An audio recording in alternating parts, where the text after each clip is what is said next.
Bismillahirrahmanirrahim. Assalamualaikum warahmatullahi wabarakatuh. Salam sejahtera untuk kita semuanya. Selamat datang kembali di channel YouTube ini. Hari ini kita akan belajar tentang pengertian, jenis, dan kedudukan bahasa Indonesia. Ya, ini merupakan materi pertama dari mata kuliah Bahasa Indonesia SDMI. Langsung saja kita lihat.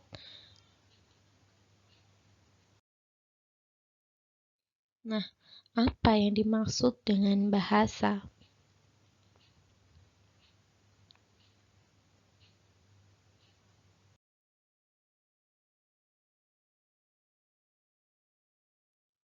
Nah, bahasa itu sendiri berasal dari bahasa Sanskerta, yakni adalah kemampuan yang dimiliki manusia untuk berkomunikasi dengan manusia lainnya dengan menggunakan tanda, misalnya kata dan gerakan. Nah, menurut KBBI, bahasa adalah sistem lambang bunyi yang arbitrer yang digunakan oleh anggota suatu masyarakat untuk bekerja sama, berinteraksi, dan mengidentifikasikan diri. Jika kita mencari arti kata bahasa dalam bentuk kamus ataupun pendapat para tokoh, maka kita akan menemukan banyak sekali arti dari kata bahasa. Ya, kita tahu banyak sekali para tokoh yang menjelaskan apa kata bahasa. Namun, pada dasarnya ada beberapa pokok kesepakatan yang dapat disimpulkan dari beberapa pengertian tersebut, yakni bahwa bahasa adalah suatu sistem, bahasa pada dasarnya adalah bunyi, dan bahasa adalah simbol yang memiliki fungsi.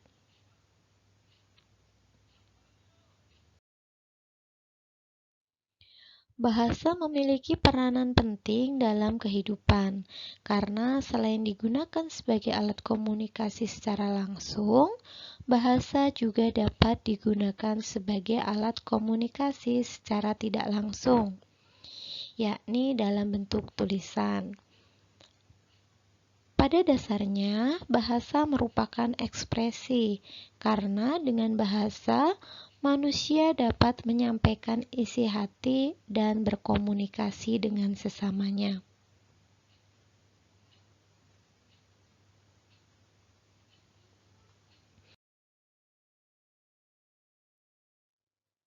Nah, yang selanjutnya adalah jenis-jenis bahasa.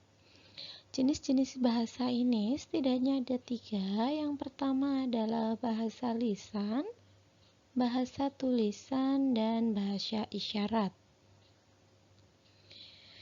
Bahasa lisan adalah bahasa yang keluar dari mulut yang dapat dimodifikasi dengan direkam.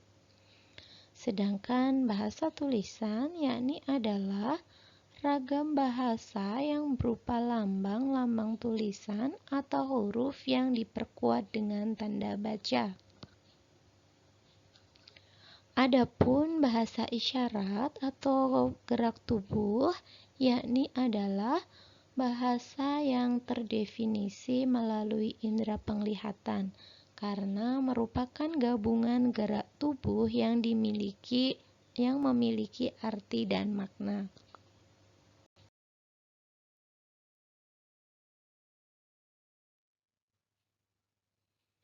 Nah, setelah kita mempelajari apa itu bahasa dan jenis-jenisnya, maka pertanyaan selanjutnya adalah bagaimana kedudukan bahasa Indonesia. Ya, selain sebagai alat komunikasi, bahasa Indonesia memiliki peran yang sangat penting dalam kehidupan bernegara. Urgensi pembelajaran bahasa Indonesia tidak terlepas dari fungsi dan kedudukan bahasa Indonesia.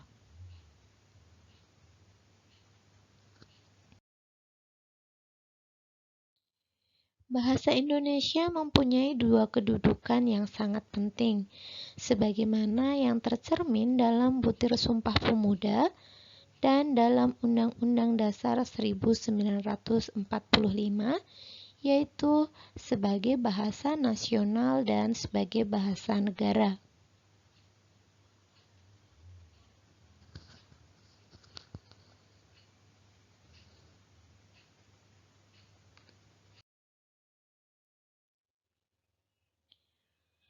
Melihat kedudukan bahasa Indonesia, yakni sebagai bahasa nasional dan bahasa negara.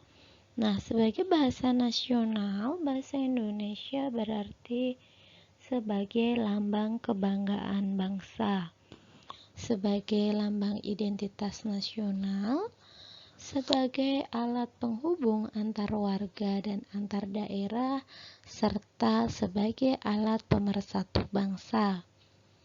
Sedangkan kedudukannya sebagai bahasa negara, bahasa Indonesia memiliki peran sebagai bahasa resmi kenegaraan, bahasa pengantar di dunia pendidikan, alat penghubung pada tingkat nasional untuk kepentingan perencanaan dan pelaksanaan pembangunan, serta sebagai alat pengembangan budaya dan ilmu pengetahuan dan teknologi.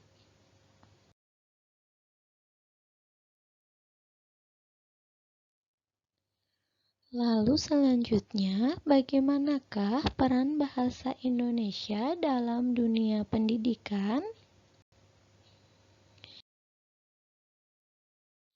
Ya, dalam dunia pendidikan, setidaknya bahasa Indonesia mempunyai 3 peran penting, yakni yang pertama sebagai pengantar mata pelajaran. Jadi, semua mata pelajaran dalam dunia pendidikan akan disampaikan dengan menggunakan bahasa Indonesia, kecuali mata kuliah ataupun mata pelajaran khusus seperti bahasa Inggris ataupun bahasa daerah. Selanjutnya, bahasa juga digunakan sebagai alat komunikasi. Dan yang terakhir, bahasa Indonesia dalam pendidikan merupakan alat untuk memperoleh ilmu pengetahuan.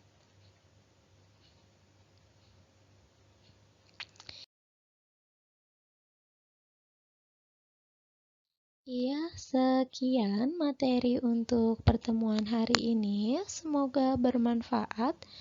Tetap jaga iman, imun, dan aman teman-teman dimanapun berada. Sekian, ada kurang dan salahnya saya mohon maaf. Salam bebas. Wassalamualaikum warahmatullahi wabarakatuh.